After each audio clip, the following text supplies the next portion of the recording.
With the upcoming Ghost in the Shell anime that's going to be dropping next week as of me recording this video, I figured to do my due diligence and rewatch a classic, amazing, arguably the most critically acclaimed movie of all time with the 1995 Ghost in the Shell movie.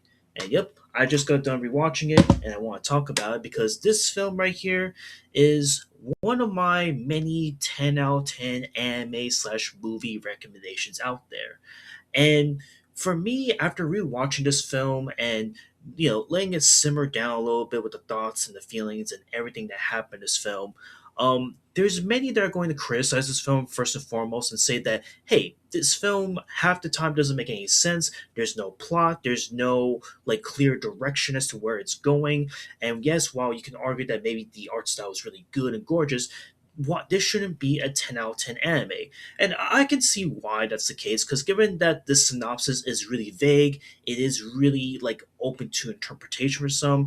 For me, I can give you guys the synopsis right here, right now. So, in the 1995 Ghost in the Shell, this is about the year 2029. Nihama City has become a technological advanced metropolis. Due to great improvements of cybernetics, its citizens are able to replace their limbs with robotic parts. The world is now more interconnected than ever before, and the city's public security Section 9 is responsible for combating corruption, terrorism, and other dangerous threats following this shift towards globalization. The strong-willed Major Makoto Kusanagi of Section 9 spearheads a case involving a mysterious hacker known as the Puppet Master, who leaves a trail of victims stripped of their memories. Like many in this futuristic world, the Puppet Master's body is almost entirely robotic, giving them incredible power. As Mitoko and her subordinates follow this in the enigmatic, God, I can't speak right now, enigmatic criminals trail other parties, including Section 6, starts to get involved, forcing her to confront the extremely complicated nature of the case. Pondering about various philosophical questions, such as her own life's meaning, Motoko soon realizes that the one who will provide these answers is none other than the Puppet Master themselves. And with that synopsis alone, I feel like this will fly over everyone's heads right off rip. And, that's respectable. That's understandable. And I really think that this film, despite the fact that this does condense the original manga of the same name to its bare essentials, going with the more serious philosophical tones, I think it executes it super, super well. I mean, for starters, we gotta go with the animation.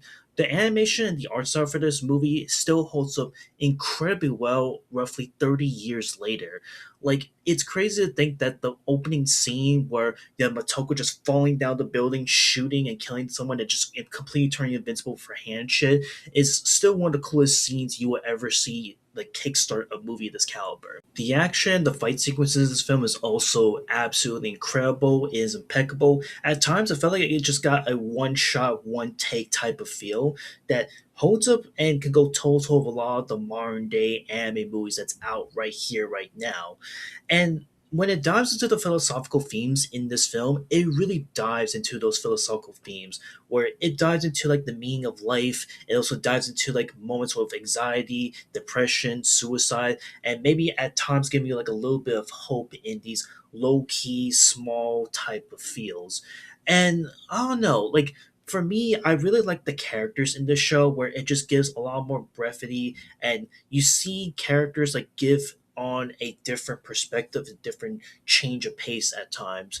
However, I will say the one thing that this film falls pretty short on, and this is something that I can understand why a lot of the modern day anime fanatics would not gravitate towards this film, is that there isn't like a full on connection when it comes to these philosophical themes with the current plot that's in line. The biggest example of what I mean by this is probably towards the very end of this film, where Makoto and the Puppet Master finally come to face after their intense little battle, what have you.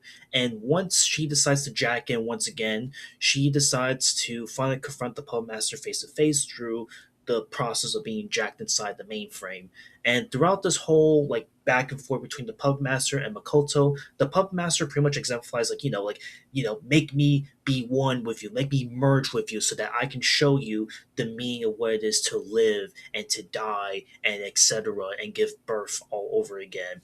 And this kind of feel makes you like think and ponder like, is this whole thing really worth it? Is living the life that you want really worth it? And I don't know. I understand that maybe that scene may have multiple different meanings, but I feel like that's the best way for me personally I can put that into my own words in the simplest way possible. But again, for many people who check out this film casually, who don't like really put their thinking caps on, like this is one where again, sometimes these philosophical meanings that are really deep and profound aren't going to hit or resonate with a lot of people. Which is again, this is a film that is going to require you to think a lot, despite how good the action is, how smooth um, the fight sequences are. And in a way, I mean, given the influence of Ghost in the Shell, this was the film that was heavily inspiring other films and other TV shows to follow suit. The biggest example of this is the 1999 The Matrix film, which was heavily inspired by Ghost in the Shell. You can really tell by certain moments in the film itself. But all of that being said, I think Ghost in the Shell, the movie, is still like pretty good. It's still an incredible watch nonetheless. In a way, it's kind of like the Akira movie from back in the day, but just more ahead of the curve.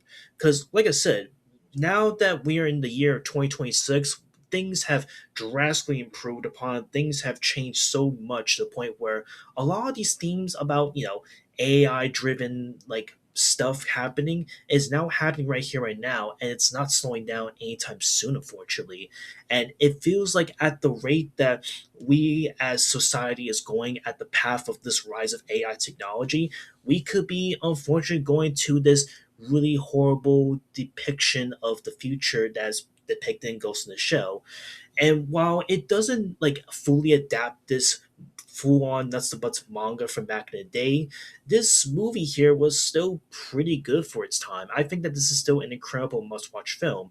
And what's surprising about this, and this is something that I didn't learn till like later on in life, there will be sequels of Ghost in the Shell that came out with the 2004 Innocence film that supposedly is the sequel to that original one. And while this one didn't do super well critically and commercially, this was still like a good, decent attempt at trying to, continue the subplot of what the first film initially came out with out of the gate. But even with that being said, I mean, Ghost in the Shell, the 1995 film, is still a classic. I would still recommend this.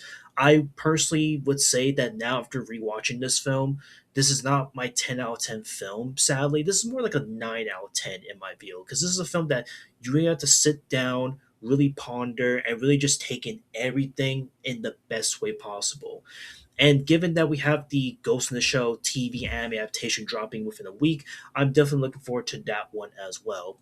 But yeah, those are my thoughts and feelings. And again, I did the best I could to talk about Ghost in the Shell to its fullest, but either way, I still would recommend this nonetheless for anyone who's curious to check it out.